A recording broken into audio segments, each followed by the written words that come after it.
All right.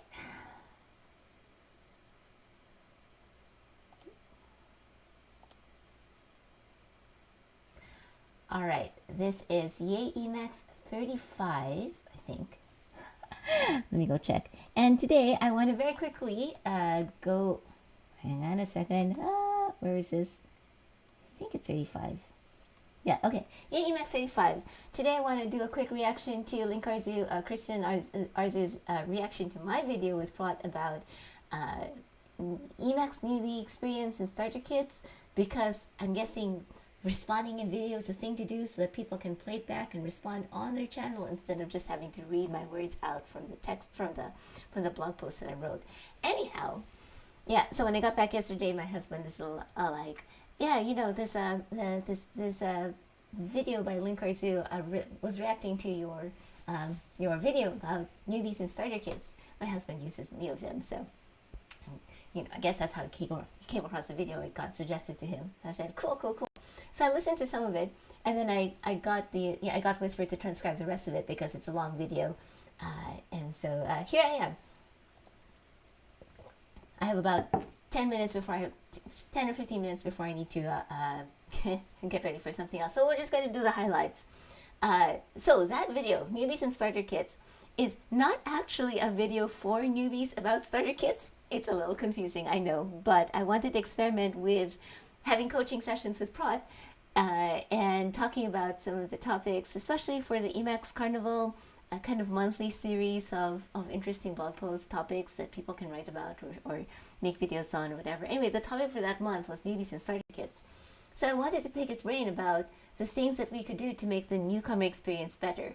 This is not actually a video that makes the newbie experience better. It doesn't say, okay, this is how you get started and all that stuff. This is more like, all right, the newcomer experience could be improved. Let's figure out some key ideas, some key to-do items for us to focus on. So, so that's why it's all like, all right, this part is broken. Well, how do we make it better? This part I've been working on, and just kind of just like strategizing. If you want to learn Emacs in order to organize your life, there are much more direct ways to do it. That video is not a good fit. Well, I mean, I'm glad it's out there in case people pick up stuff from it, like things to look for. That would be fantastic. But you're probably going to get more bang for your buck if you focus on just the basics. Try the Emacs tutorial, try the org mode compact guide. If you're just focusing on using Emacs to organize your life with org mode, you can even start with as simple as like a plain text file. It doesn't even have to have org specific stuff in it. Just, you know, get the hang of using Emacs to open this file, save it, that sort of thing. Big mindset change here, especially for people who are coming from Vim. The realization that you can just leave Emacs open instead of having to like close it and then reopen it and then close it and reopen it. That's another like little thing that the tutorial is probably not going to tell you, but it's one of those things. Once you get the hang of it, you'll have an easier time because you can just leave Emacs open, and then it's worth figuring out how to get your window manager, your existing setup to make it easy to switch to Emacs. I got really used to the fact that on Windows you can pin applications to your taskbar and then switch to them easily with Windows plus, like, you know, Windows 1, Windows 2. And so even under Linux, I use AutoKey to set up a similar kind of shortcut. So I can just use Super 1. That's my Windows key. I just use it as a super modifier now to switch to it. And then, of course, if you have Emacs open all the time, this is probably the point where you will get annoyed if your Windows if your Emacs window is in like black text and a white background, and the rest of your screen is like dark text, light text and a dark background. So if you like working in dark mode, you probably want to go customize your theme in order to find something that works for you, because you want to enjoy being in Emacs, and colors are actually part of it, you know, fonts and things like that. So go ahead and try that out. Keyboard shortcuts, yeah, again, you can totally just start off using the menu bar and using the toolbar. That's perfectly fine. Once you find yourself doing something again and again, that's when you learn the keyboard shortcut for it. And sticky notes can help a lot. You know, just write down the keyboard shortcuts that you're working on. Don't try to memorize too many of them at a time. Just grab a couple and put that in a sticky note or whatever, and work on learning a few at a time. If you're focusing on org mode specifically for organizing your life, there are a number of basic org mode tutorials. In fact, there are plenty. So you basically just want to skim them first to get a sense of whether this person thinks the way you do, focuses on the kind of things that you are currently struggling with. And then even if you're just starting off manually typing things in, you don't need to memorize all the keyboard shortcuts or use all the fancy features.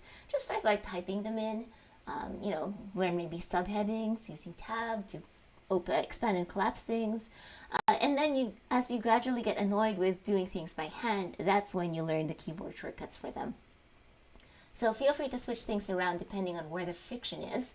And there are all sorts of places you can go from here. For example, if you work with a lot of things that need dates and you need to see your reminders for a certain date, then that's when you look into schedules and agenda. If you find yourself, like me, distracted by a gazillion other ideas that pop up in the middle of doing something else, that's when you learn how to do capture, because that lets you quickly add a note from anywhere else. And the more that you do within Emacs, the more useful this gets, because you can automatically pick up links to whatever you're looking at. And then kind of as a background process throughout this whole thing, flip through the other resources. Like, if you want to pick up a whole bunch of customizations that smooth over the rough edges of Emacs in one go, check out the starter kits page. There are a lot of different approaches. Again, just find something that matches how you think. And if you need help, ask somebody for advice or go to one of the meetups.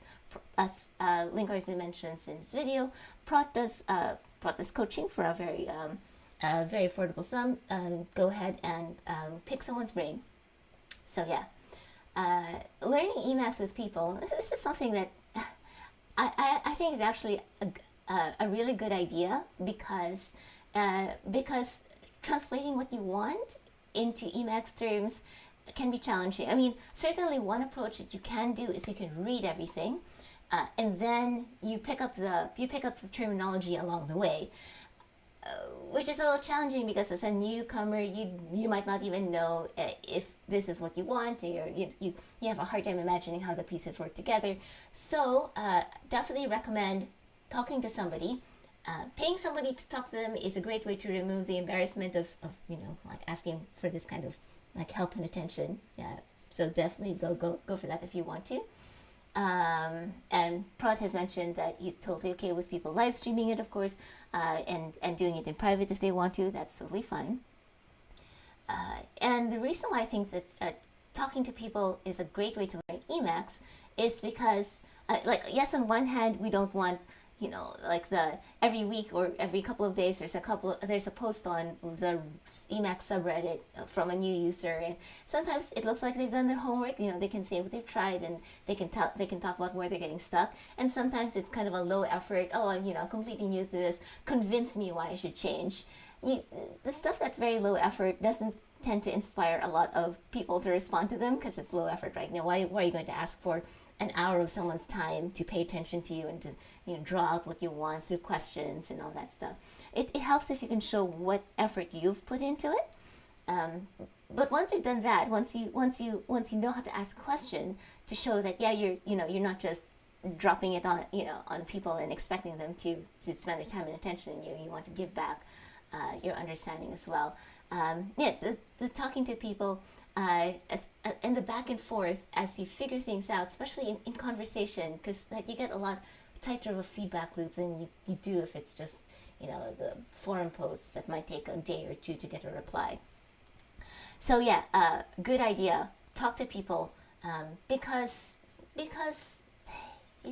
this stuff, like the workflow stuff, you figure things out in conversation and trying things. So go for that. Max says, anytime Prot opens his mouth, I learn. Yeah, talking to people is great for that. Reddit, good point about the links that are not working. I messaged the Reddit mods. I think my timestamps might be a little off. I don't know in the message to them. But anyway, I suggested a bunch of changes so that maybe the Emacs newbie and the starter kits can be on that list, as well as maybe do Emacs and Space Emacs. And we can take the older links off because bit rot, it happens to everything. Or we can replace them with Wayback Machine links. there was a thing here about timestamps. I had this this abbreviation that I picked up from looking at Prot's config and going, yeah, I should have abbreviations that expand to dynamically calculated text, which is possible in Emacs. That's how you do it. And the reason why I'm using abrev instead of snippet is so that it expands on pretty much anything. I can press space, I can press comma, I can press close parenthesis or whatever, and it will expand.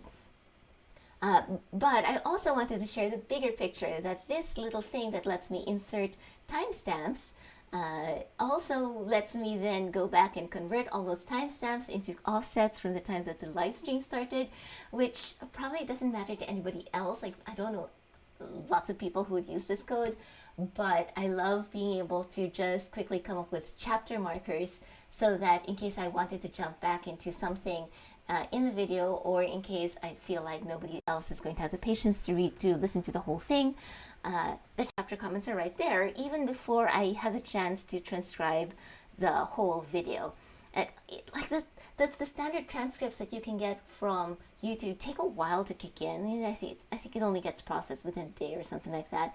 I usually get a lot faster transcript if I use Whisper X with a base model, but then of course it's not quite as accurate. I'd rather do the large model as well so that I can get a nicer transcript that I can edit. But before all of that happens, at least my timestamps give me chapter markers that I can copy and paste into the description. And Emacs lets me do that. So I think that's great.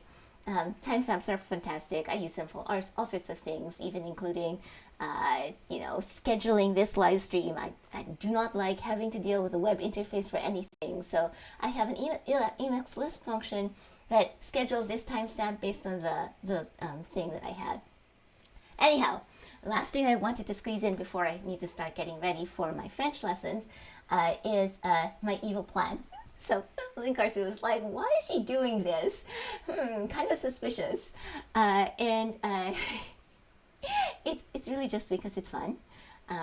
My evil plan is if I can help more people get into Emacs, and then if it happens to be the right fit for the brain, if they're already interested in it, to be able to learn what they need in order to get up and running with it. And then maybe to get them to the point where they're thinking, oh, how can I customize this to fit my particular needs? Then they might write something for themselves that other people will find useful. This is step 3. And then they start talking with each other and coming up with even more ideas, which is fantastic. That's step 4. And then there's like a ...